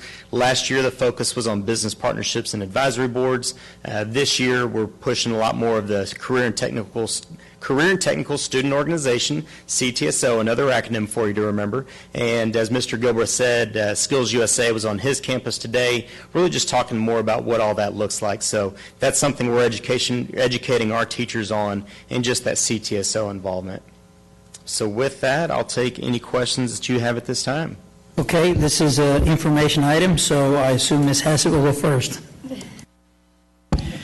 Thank you very much, Mr. Miller. I really appreciate the presentation, and I definitely appreciate how y'all continue to evaluate the courses that you offer to the students. How do we improve the students' expectation in terms of the business industry connection, really love that, as well as just how can we better serve the students like you're doing with the cosmetology or the Skills USA connection. Hopefully some of the teachers might do that because, of course, I love Skills USA. So I really, really appreciate everything you're doing to make sure that the kids are ready for the next steps in the future. So I think that's awesome. But I do have one other question.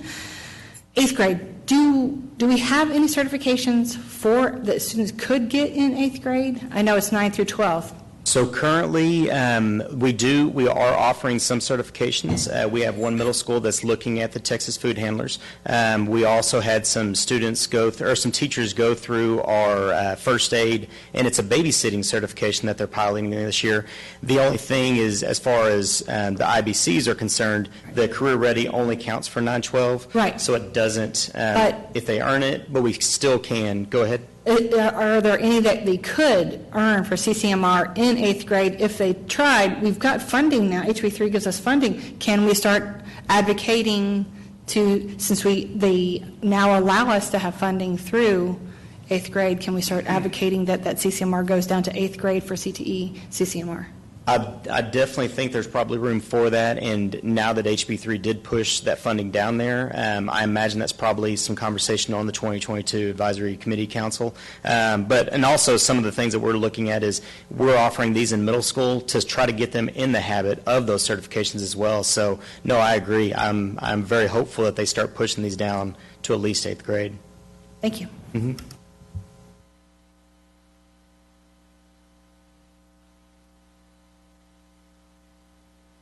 Well, I want to get on my soapbox for a minute, and then I want to make some comments. But thank you. Thank you, Dr. Rogers, the board. I mean, this is the gem of our district. I can't even tell you. I went to the career night, and as I was leaving, this girl was in the parking lot with her mom, and she was saying, well, how do you like your class? And I didn't hear what class she was in. She goes, I want to take so many more. I wish I could just go to school here all day. So, and that just is a testament to the great instructor that we have here in the room, the instructors that we have there. So I think it's phenomenal. I mean, Miss Sells has her car over there, for goodness sakes.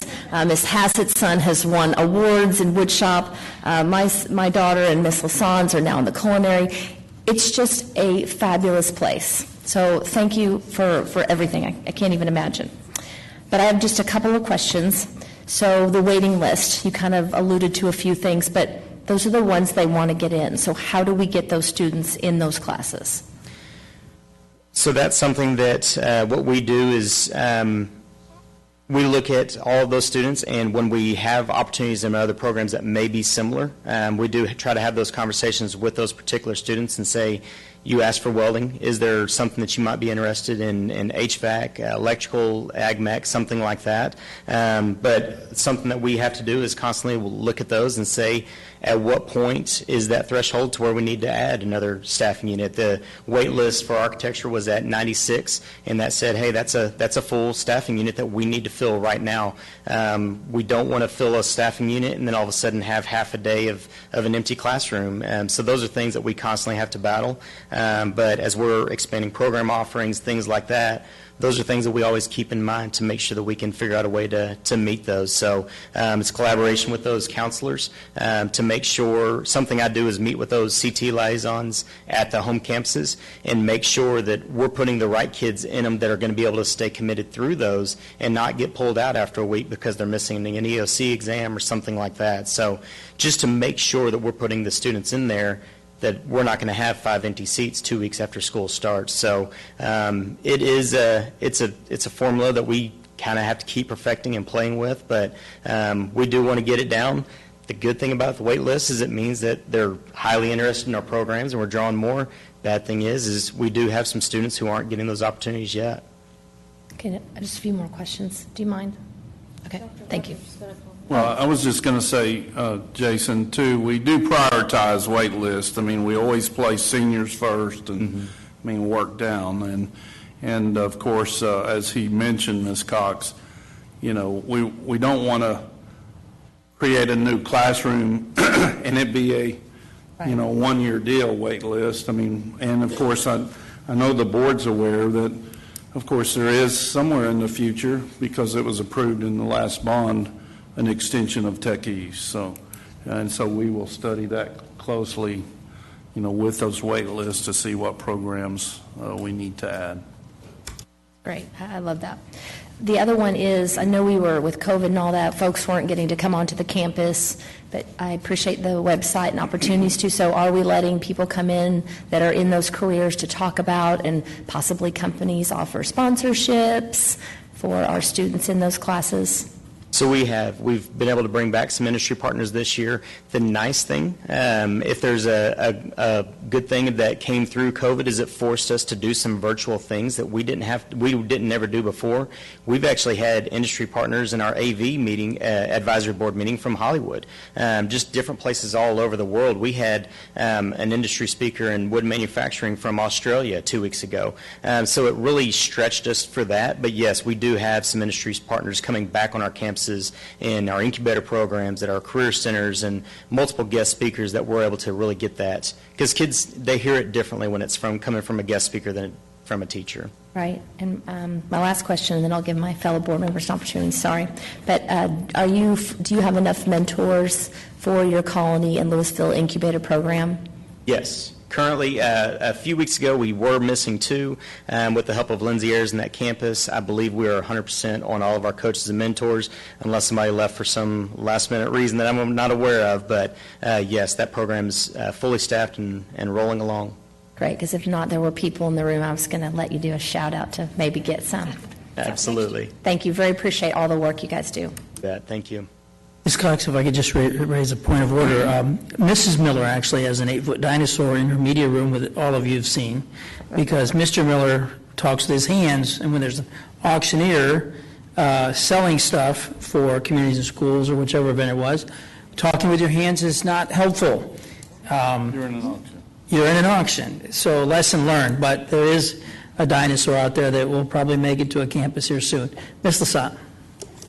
Thank you. Thank you so much. And again, I could go on and on about how wonderful how much I love the Tech Center. And Mr. Gilbert, thank you for being such a great mentor to my son. Yes, every day. So, and on those lines, I have been pleasantly surprised at how well he is a kid in special ed, and I've been pleasantly surprised with how well that has gone.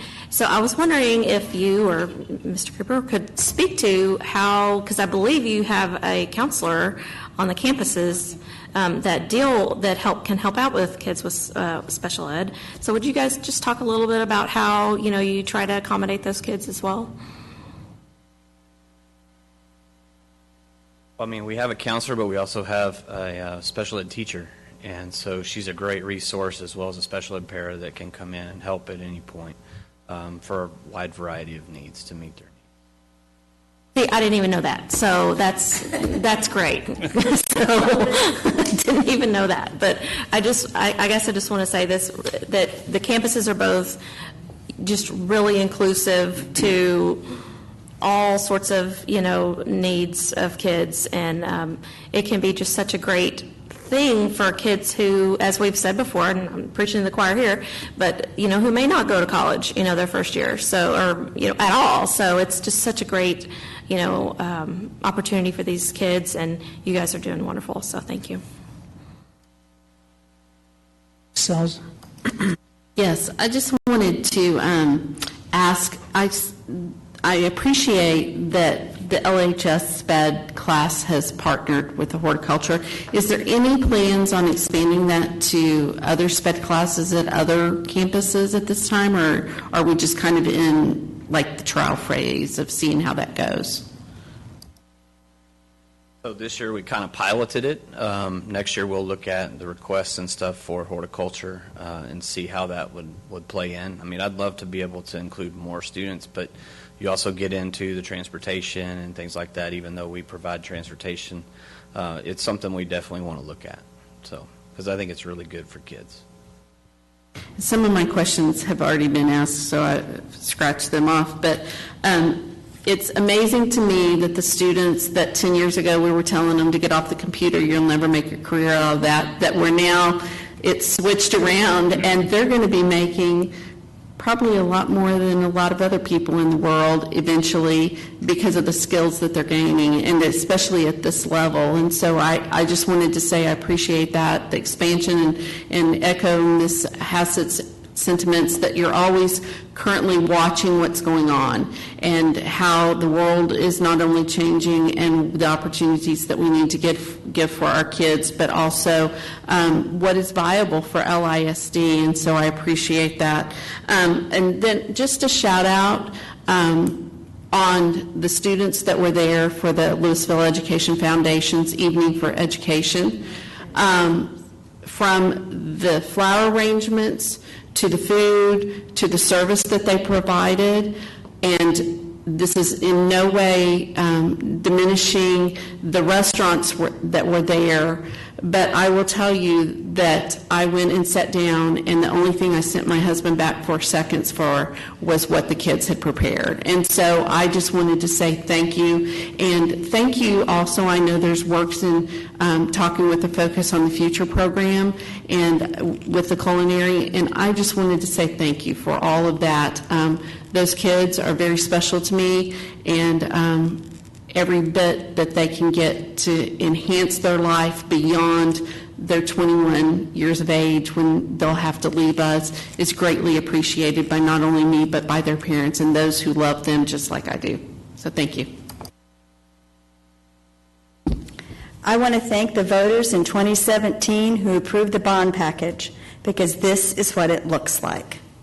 This was the fruit of the labors that what we asked for of our community to support building Tech West, to expand our programs, to bring that culinary program available to all students at all 5 high schools across LISD, to make the FFA program available to all 5 high schools across LISD. This is what it looks like. It looks like, I mean, you've heard it from every member of us up here, but I want to thank the voters. I want to thank the people who came out in 2017 and voted for this bond package. I do have a quick, if you could, there's a lot of talk, is there any way, and you may not be able to do it here, and I apologize, could you monetize what some of these certifications mean? Just pick a couple, but could you monetize what that means in the job market for that student, what it means to employers in our community who want to hire them? So as far as the salary increase, we don't have those numbers, but here's one thing that we've heard from multiple industry partners is take the forklift certification. You come in with that working at Home Depot and you don't have it, those right there are 2 completely different entry salary points. And not only that, is it makes these kids so much more hireable because they're going to get that leg up. They're going to go ahead and get that start. Even if our cosmetology students go into nail and makeup college after that, they've already gotten a 2-year head start. And something else on that too is not only do they figure out what they do want to do, sometimes they eliminate options of what they don't want to do for the rest of their lives. And I don't know if any of y'all changed your major 1 or 2 or 4 times in college, but that saves you a lot of time and a lot of money. And if we can expedite that process, because they think they want to work on cars until they realize what it is, okay, now I actually want to go be a vet. Okay, do you understand what that is? So those certifications is as close of a taste as industry as we can get for these students, and that's the goal, is we want to get them as career ready as possible. But some of them, yes, you can graduate and immediately be eligible to work as a firefighter or anything like that.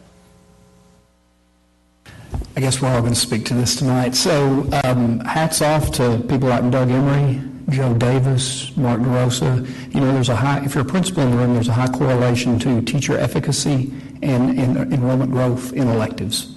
And anybody that's got 1,700 certifications coming out of this program is doing something right.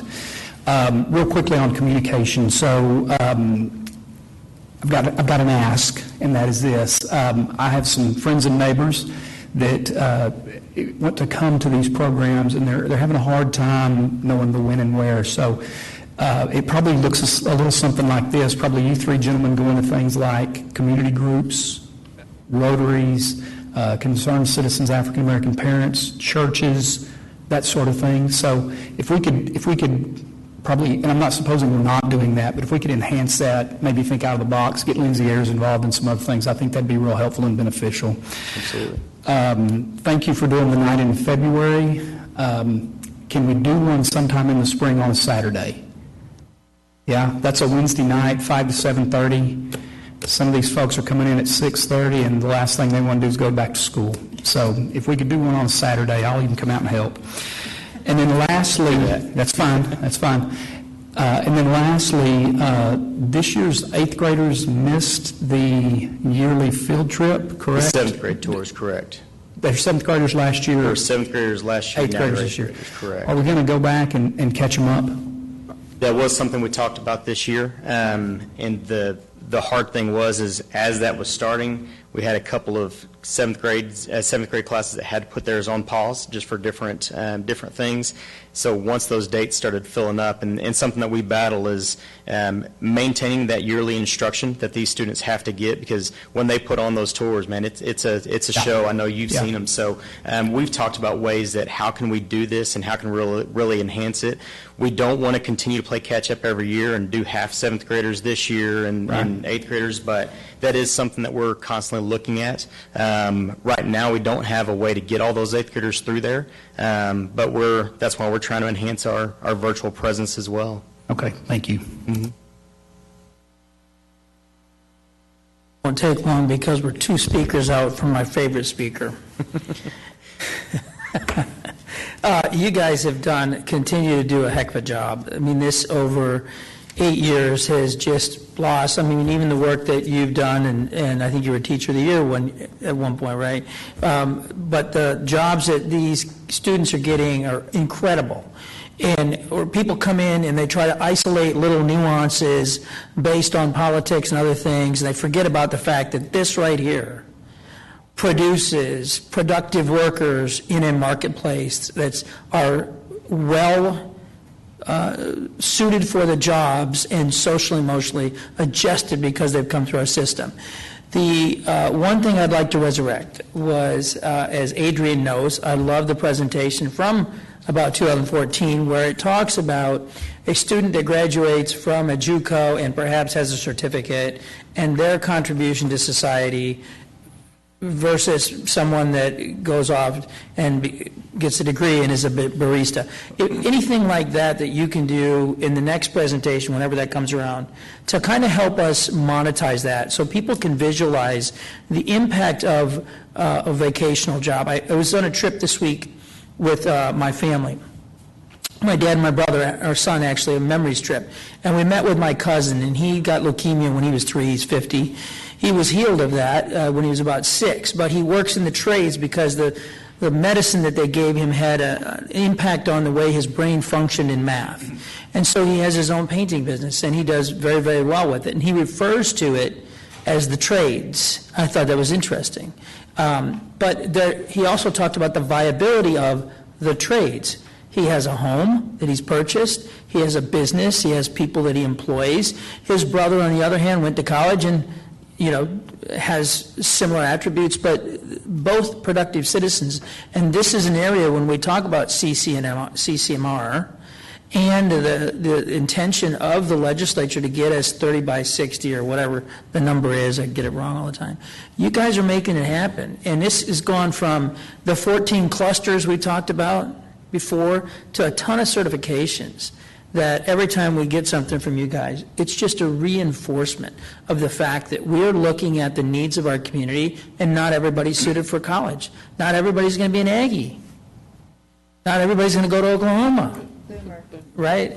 So you guys just really, thank you for doing that. In spite of the 8-foot thing that I got in my house, it's a great effort. And there's a story behind how it went from this big to 8 foot, which is because of the Career Center. But thank you for doing what you guys are doing. Really appreciate it. Thank you, Mr. Miller, Board. We appreciate those 3 guys. They do a great job. To me, ever since we started down this road, I mean, it's just about different opportunities for all kids. But I would be remiss if I didn't point out many of the students that go to the tech centers are college-bound too. I mean, you know, they're future doctors because our biggest enrollment is health sciences, you know, but it gives a kid a leg up that they can actually be certified in pharmacy tech against who they're competing to get into school with. And so, but, you know, I know all of us, every time we ask a HVAC person or a plumber out to our house, they're getting paid about $150 an hour. And so there's no doubt that these skills are crucial on both sides. So we appreciate your work. All right, thank you. All right, 2022-23 academic calendar, Dr. Rapp. I suppose that Dr. Miller is probably going to come up here and... Yeah, so it's that time of year where we need to start thinking about next year's calendar and having a conversation about what the process looks like again and areas for input and conversation before we get started. So thank you, Dr. Miller, for your work on leading this group.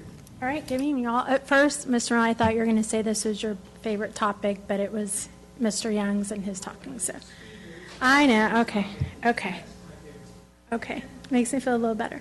All right, this is the first of many conversations. We'll start with the board and end with the board and several input groups in between there.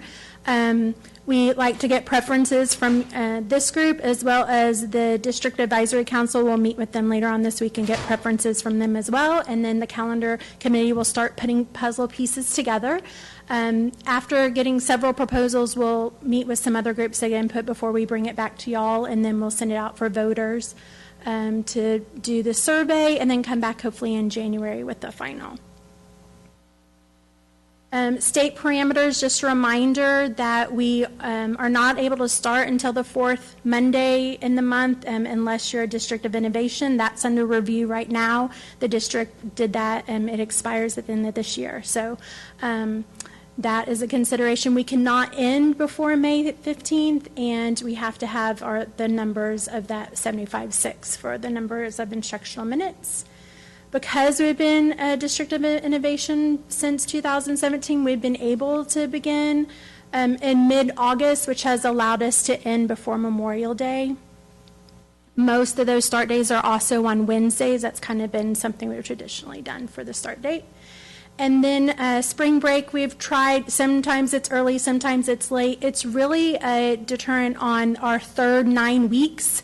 If sometimes how it falls, if you don't go and you do the early spring break, you come back 1 week for exams. So it really depends how you put it all together and where the numbers fall.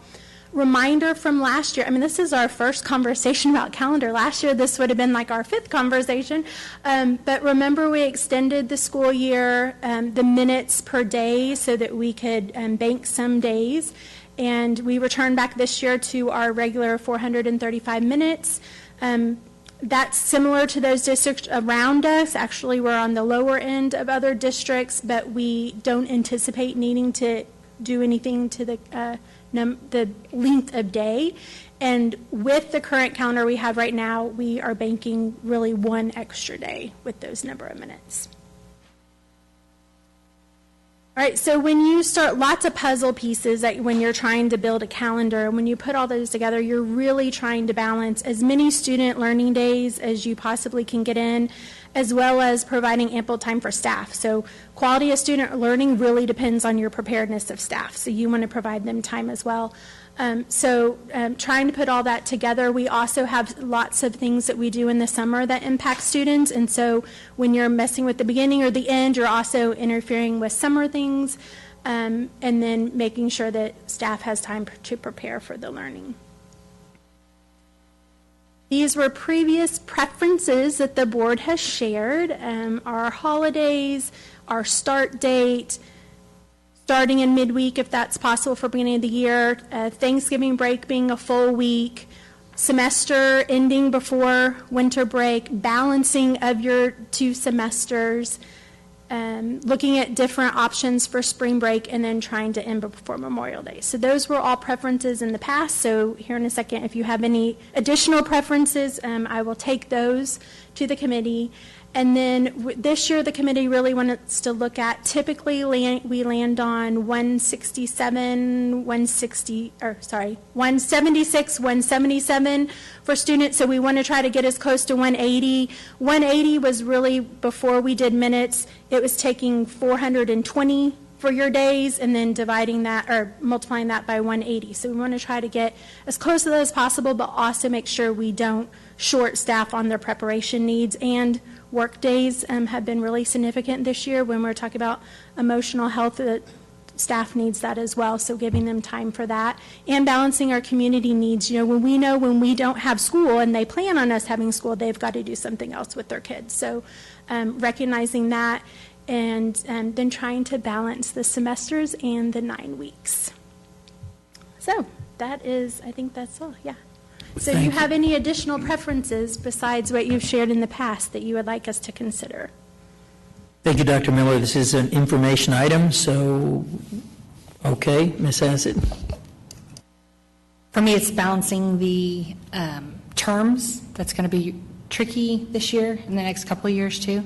And so I'm really looking forward to seeing how y'all magically do that, because it just looks it's skewed heavily. And so I'm a little nervous about that. So, but I appreciate all the information. Thank you for the work ahead of time. Okay, thank you. All right. When will this be brought back? When will this be brought back to us, Dr. Miller? In December, I think. November? Okay. November it goes to. Yeah, November will come before we send out for surveys. Okay. Great, you had it in there. Thank you. Appreciate it. Oh, and our last item before closed session, discussion items. Mr. Youngs. Good evening, Board. If you'll turn to page 155 of your board book, I'll summarize the financial performance through the end of August. August, of course, is the end of our fiscal year. The numbers we'll be looking at this evening are pre-audit and pre-ESSER. So those are two pieces that we're working on now as we work with the auditors. But if you look at the first line, we budgeted $454 million of local revenue, which is largely property taxes paid by taxpayers.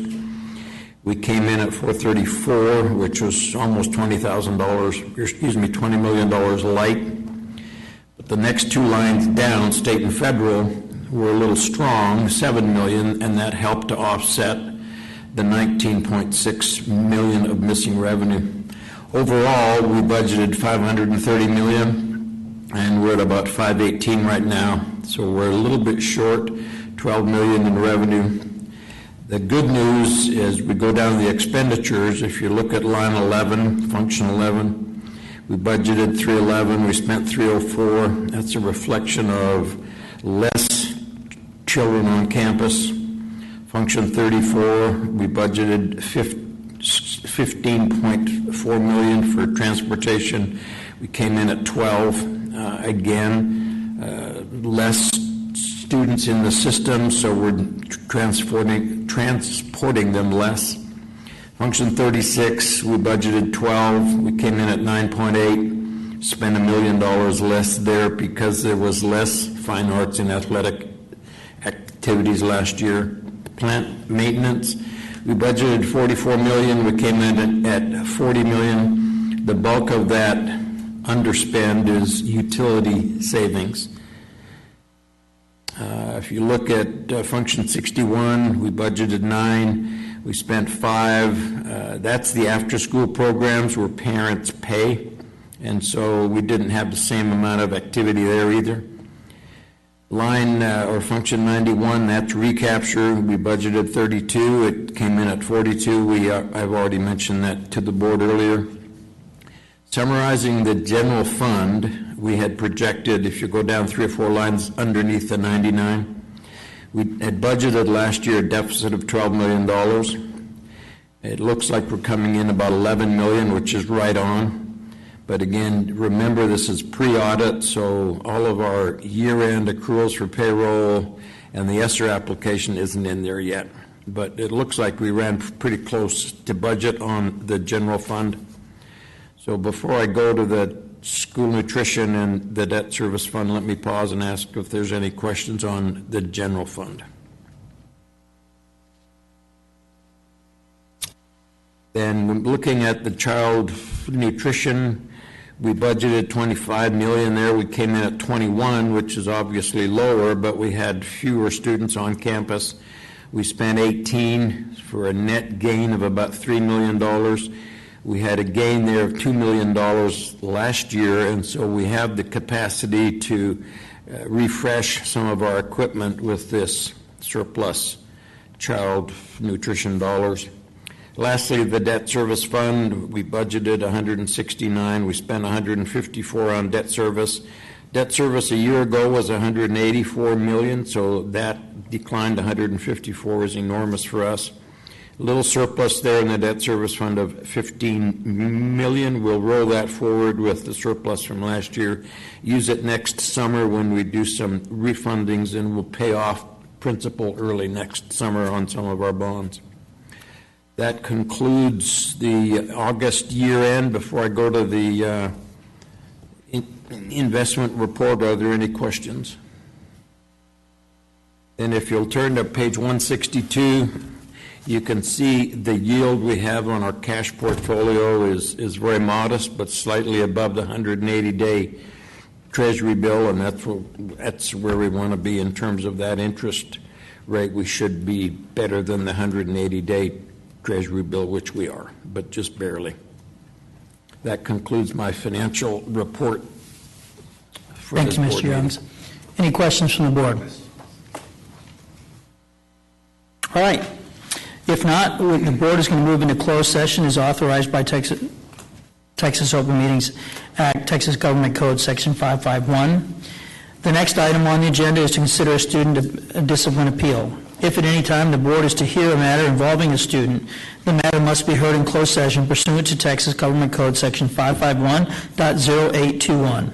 We will, therefore, move into closed session at this time to hear the Level 3 discipline appeal. The time is now 8:50 p.m.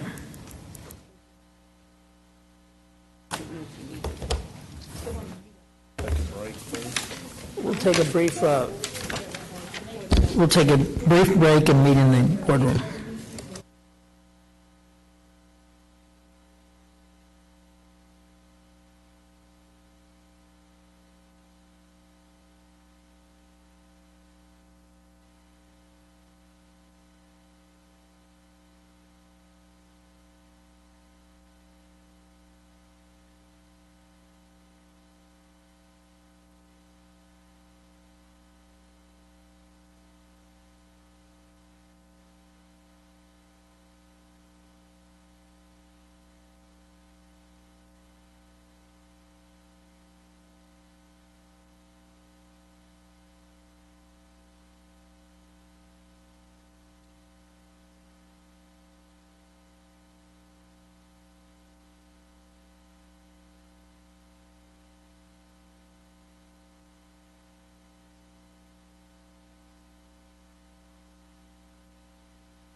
We are back on record in open session, having returned from closed session. The time is 9:59.